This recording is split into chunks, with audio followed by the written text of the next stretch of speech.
Good afternoon, ladies and gentlemen. Welcome back. I hope you guys have been enjoying your day thus far. Now that we're all, got a second win here and have been fed, I would like to introduce Mr. Jim Hardeman and Matthew Smith, who will be giving a discussion on Sizzling Platter's digital transformation journey and learnings and ROI with CMX. Awesome. Thank you, everyone. Can you hear me okay? Yeah. All right, good. Hey, thanks for making the trek down to room 2. So it's an adventure, but you made it, and I know you had a choice between us and the workstream session, so thanks for your interest. I'm Jim Hardiman, so I'm with CMX. I'll talk a little bit about CMX here in a moment, but I wanted also to introduce Matt Smith. So Matt is with Sizzling Platter. Sizzling Platter is a restaurant management company. They have about 675 units across a multitude of different brands in the US as well as in Mexico, and so Matt's going to talk a little bit about that. Today, the whole theme of the conference is digital transformation, and that's actually a term that's been around for a handful of years, but it's really taken on. It's become much more commonplace to talk about digital transformation since the pandemic with COVID, and there's a lot of talk about COVID having accelerated digital transformation, certainly in the restaurant space. And that term can really mean a lot of things to a lot of people. And just seeing with the sessions earlier today, as well as just the multitude of exhibitors in the vendor area, that can take on everything from takeout and delivery to loyalty programs to employee management, learning management systems, and the like. But our session today is really talking about the digitally transforming the day-to-day operations that make your restaurants, your brand, your go-to-market, your playbook unique. And it's everything from from the time you open a location to the time you close at night. All of the operational routines that take place. It could be around quality programs, it could be around food safety, it can be around guest experience, cleanliness, hygiene, all the way up to a kind of above store operations. And so you're going to hear from Matthew today just about Sizzling Platter's journey over the last couple of years and how they've leveraged our platform to really automate all of these processes and procedures in their environment. Matt's team and the group at Sizzling Platter, they're really on a mission to eliminate paper and to automate as many programs on our platform. And what it's giving them, Andy talked about it this morning in the opening session, really around driving efficiency and productivity with your team. And we'll talk a little bit from an ROI perspective of what Sizzling Platter has experienced using the platform. But at the end of the day, it's really around freeing people up to spend more time coaching their team, spending time on guest experience, and working on the business rather than running around chasing paper, trying to find results and take action. So we'll talk a little bit about that, and I'll kind of finish the presentation with the ROI study that we did with the Sizzling Platter group. We'll finish with some future plans for how they plan on going forward, and then we'll leave some time for Q&A at the end. Before I hand it over to Matt, just a quick slide here on CMX. So we're a SaaS solution provider. We're based in San Diego, California. We've been around about 12 years. And our platform is for digitizing these programs. So it involves workflow, it involves integrations, automation, the ability to schedule, and it's really defining the things that need to be done by day part or by shift, the things that happen in the restaurants from day to day, week to week, month to month, quarter to quarter, and really automating those systems, collecting data in a unified way, and then making that data available so that you can take action with actionable insight. So we work with a number of great brands here. You can see from the enterprise perspective, we actually have a couple customers here in the audience today, so shout out to Inspire and Justin, also who's joined us. But these brands are leveraging the data to really define and shift the business as their operations have had to adjust over the last couple of years. So it's been really exciting to see And I think you're gonna learn a lot and get a lot out of Matt's presentation. So please welcome Matt Smith. Cool. All right, is this on?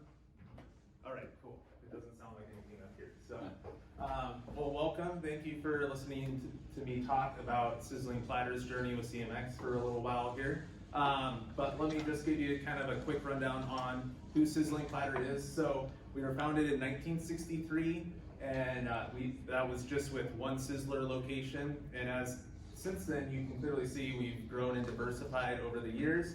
And so we are a restaurant management company that owns franchise rights to all of these restaurants here. And we're always looking to grow, whether that be through new construction, which right now is our Dunkin', our Little Caesars, and our Wingstop brands, but also through acquisitions that most often happen with Little Caesars and more recently with the Jamba addition to our portfolio.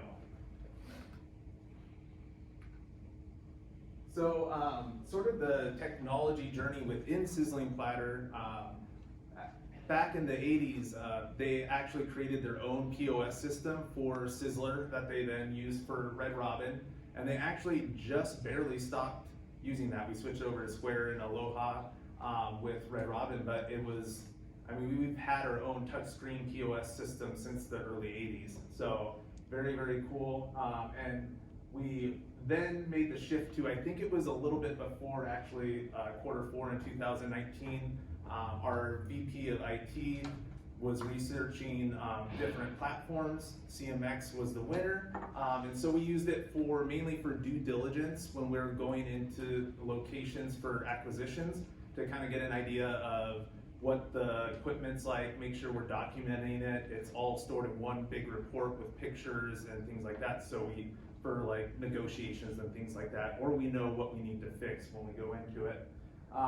But then 2020 hit, and a lot of the acquisition opportunities really slowed down, and so they kind of pushed off to the training department CMX as an opportunity to maybe cut down on paper, maybe automate a lot of the processes we have. We have a lot of Excel sheets, a lot of books and things like that we're using, so they're clunky and they're just they're expensive as well. So we started with looking at just opening and closing checklists, just try to create something very simple for all of our brands. And as we started to look at that and we did some tests, a few test stores and things like that, we realized that we do need to really train our managers how to use CMX initially.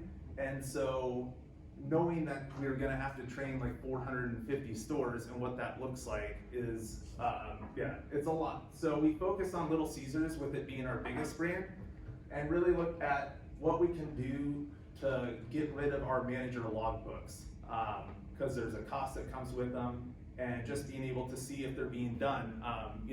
The logbooks are checking temperatures on our key products, and then also making sure that we're stocked properly so we're rush ready for lunch and dinner and things like that.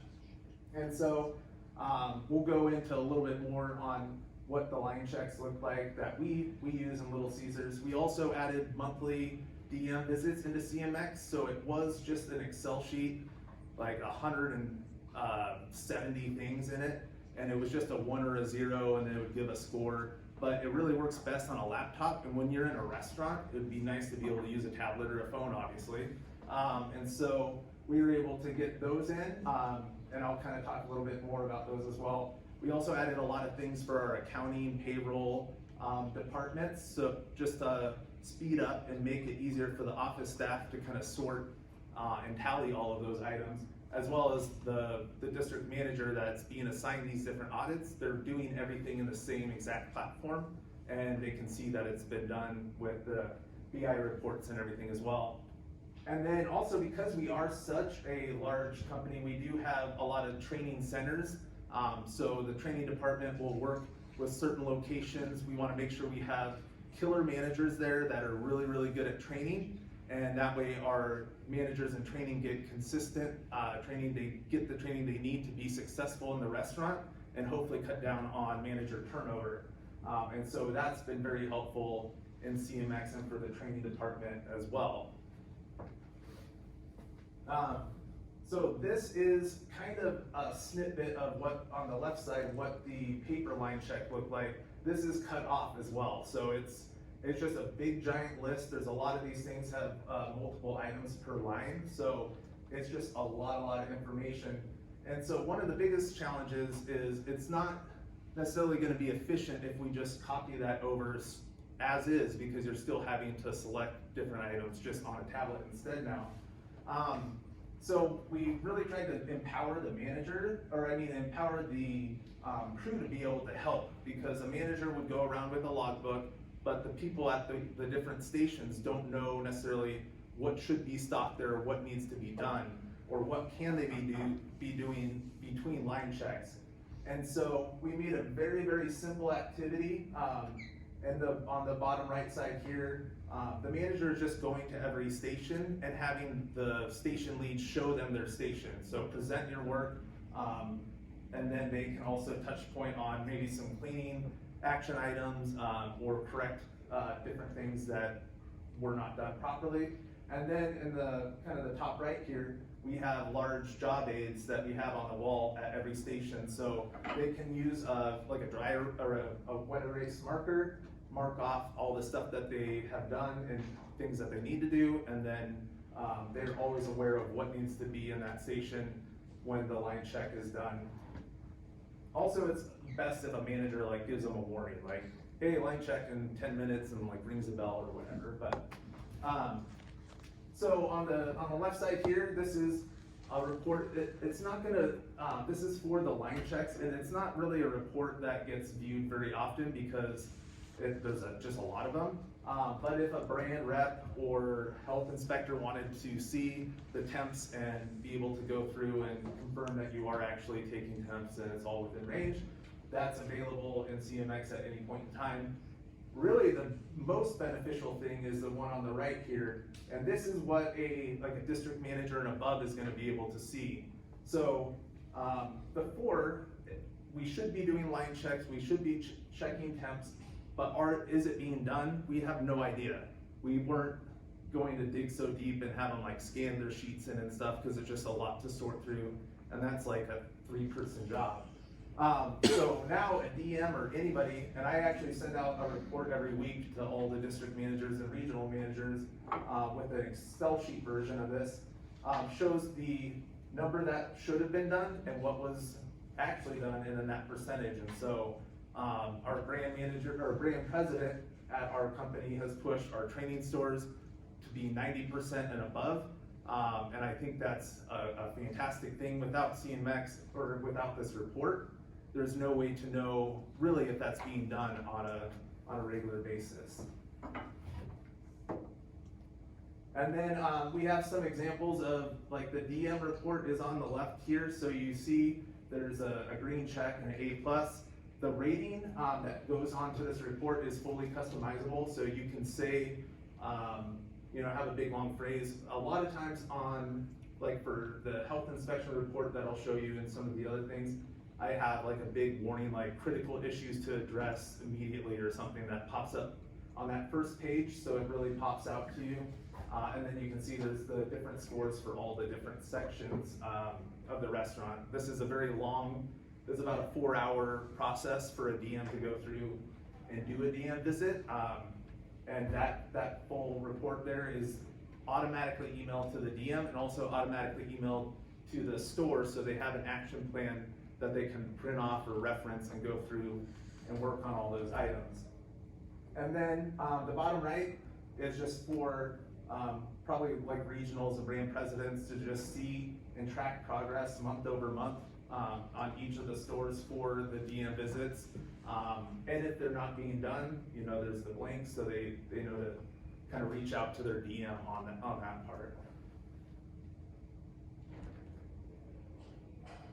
And then, so this is just some of the other things that we kind of also added. So this year, or last year was the first year that we used CMX for PCI compliance. Worked very well. We had a full report that was easy to send off to the auditor. It was a very manual process before, and a pain for the office to have to collect everything. Now it's just, you know, one Excel sheet at the end of the period, or at the end of the time we have, and we're good to go. For our inventory, payroll, and cash audits, the office, or the people that need to get that in the office, automatically get a PDF with the location name saved in the for the file name. So normally they would get a scanned piece of paper, have to rename the PDF, and then they would have to, well, mark it on some other thing. Now they have a BI report that they can quickly look at just to see what's been done, and then they can easily store those PDFs just without having to. It was about a 95% efficiency increase for the office on just those 3 audits. Oh yeah, and then so we also added a third-party app at like near the end of 2021. And we have in our restaurants, I know not everybody has restaurants that are set up this way, but we do have a desktop computer for them to do a lot of their just general tasks on. And we added, it's called SnapComps, and it's a very reasonable price app, but it's pushed onto their desktop, so I can control on the back end what's going on their screen. So I had a ticker that ran across the screen, and the top stayed out of the way at 10 a.m. and 3 p.m. saying, time to do your line checks. For the PCI compliance, we had a deadline, and we kind of pushed it a little bit this year, so we had a very short timeline, but every day when they log in on their computer, there was an alert that popped up, said PCI compliance, you know, it's due by this date, let's get it done. Because our managers don't really look, we have some managers that read their email, but like, you guys are like, they're operating restaurants, so they're not hanging on their emails like the rest of us are probably. So that was a very, very helpful addition to increasing the compliance of our line checks getting done, just to get them in the habit of actually doing it. We also added a management change form, which is when we have a lot of managers that will move from one store to another to kind of fill a gap if we lose a manager, kind of hopping around. So it was kind of it was a very, the way that the office was getting information was different every time, because district managers would forget to give them key information. Now they know exactly what they need to fill out, automatically goes to the person it needs to go to, it's done. And then, so in Sizzling Platter, we do an annual food safety recertification, and normally this was a paper packet thing that we'd send out. There was a paper training tree for the managers to mark that everybody got trained, all this stuff, but we didn't actually really follow up on it to confirm that it was actually done. And with this year we ran it on CMX.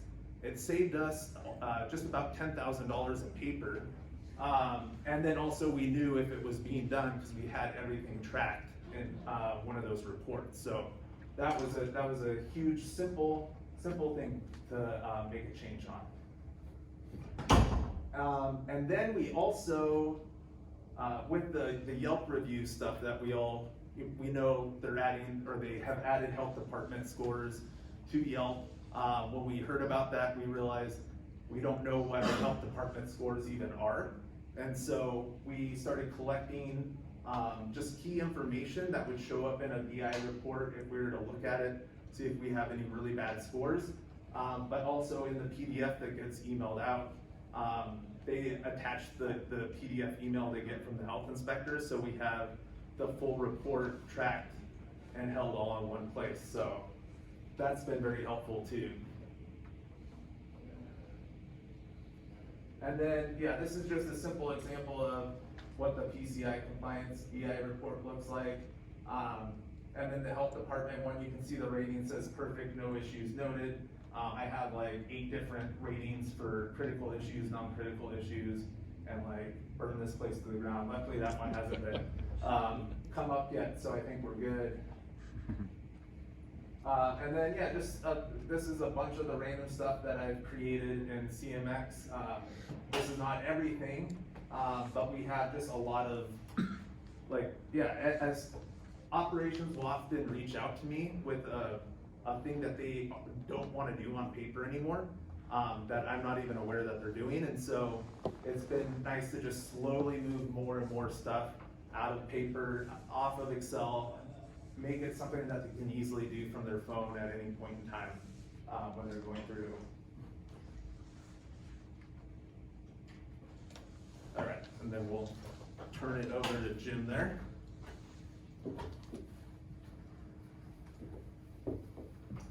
Thanks, Matt, for that. So just a little bit on the ROI side. So CMX hired an independent third party to go out and do an ROI study last year. We talked to, they interviewed, I think it was a dozen of our customers, and Sizzling Platter was obviously one of those customers. And you know, the results were really good. And I think Matt talked a lot about this. So we looked at everything from team member, what the efficiency gains and productivity gains at the team member level. Obviously the manager logbook, the temp logs that he talked about that were previously all paper-based, obviously that cost was completely eliminated. And then looking at all the various activities that field operations and the corporate staff were conducting. So, you know, the model took a look at what are the labor rates for each of those kind of levels within the organization, looking at, you know, what it took to do it on paper, as well as just the follow-up and follow-through, the compilation of the data to create reports internally. So just all of that efficiency gain and looking at the labor rates. And so what we found was that Sizzling Platter had a 462% return on investment. So based on what their licensing fees are with CMX and what it means to the bottom line of their business. And that was on the 350 Little Caesars locations. That's the one that had the most prevalent usage, as well as the most data that had been collected the longest. The next phase of this ROI study is really working with the team to look at, for every additional, you know, percentage or 5% more adoption across the enterprise as they roll this out to more and more stores, you know, what is the incremental revenue and profitability to the bottom line? So that's kind of the phase that we're in now, and it's been really encouraging, the early results. It takes a lot to go through this type of study and build these types of models, but it's really helping their team also with, you know, getting justification, their VC back, so it's going to help them to be able to go out and fund more, you know, acquisitions. So I'll let Matt finish with future plans, and then we'll just open it up for Q&A. All right, and that actually reminded me as well. I meant to mention it earlier on, but with the ROI study, that's looking just at our Little Caesars stores. We've tried to push with Wingstop and some of our other brands to try to get off of paper certain things. As a franchisee, you have to kind of work with the brand. So, you know, you can make your case if you have the ability to. It's always good if you want to push for a test. And so, you know, just pick a store or two, have them switch over, get off paper, and then once you can present the efficiency gain, the cost savings that's being done to the level that they want, or maybe even better, it's just being done differently, they'll open up and let you kind of continue on with that. So important thing, you don't want to lose your rights to the stores that you own. So our future plans, continue to try to work with our brands, try to get paper out of the equation entirely would be ideal. Especially, I mean, I'm from Oregon, so I fully support that.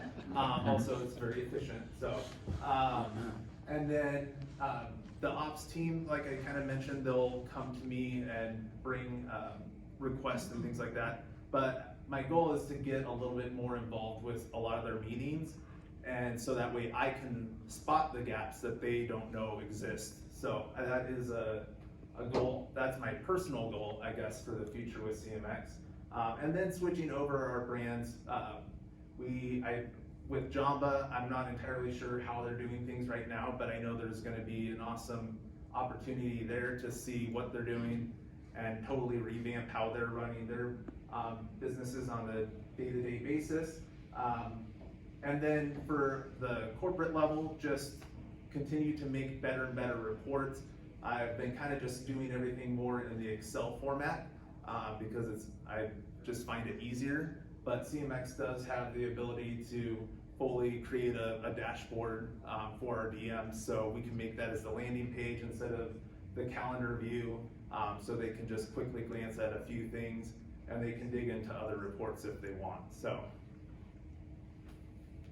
I think that's it, except for all of your guys' questions. Yeah, so thanks for your interest, and we'll open it up for Q&A.